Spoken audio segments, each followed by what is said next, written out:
In this video, we're going to take a look at how you factory reset an Amazon Echo Smart Plug.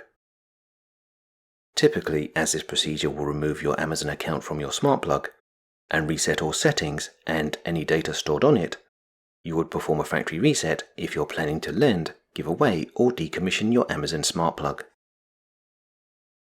As there are two ways to perform a factory reset, we're going to show you both. However, in order to successfully complete a factory reset, you will need to ensure that your smart plug is connected to the internet. The first method for performing a factory reset can be done through the Amazon Alexa app. So if we load the app and then locate our smart plug from within devices, by selecting our plug and then in the top right hand corner of the screen tapping on the settings icon,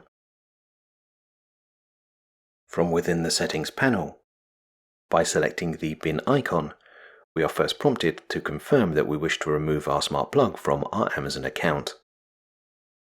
After choosing delete, our smart plug is removed from the Alexa app and the device is remotely factory reset.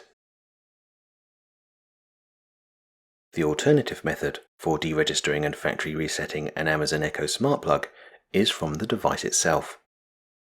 So once again, with our smart plug connected to the internet, if we locate the button on the left side of the device, by pressing and holding it down for roughly 12 seconds, or until the indicator light starts to flash only orange, when we release our finger, our smart plug will deregister itself from our Amazon account and perform a factory reset, wiping all settings and any data stored on it. Please note that the factory reset process does not take very long and will be completed when the indicator light starts to flash blue.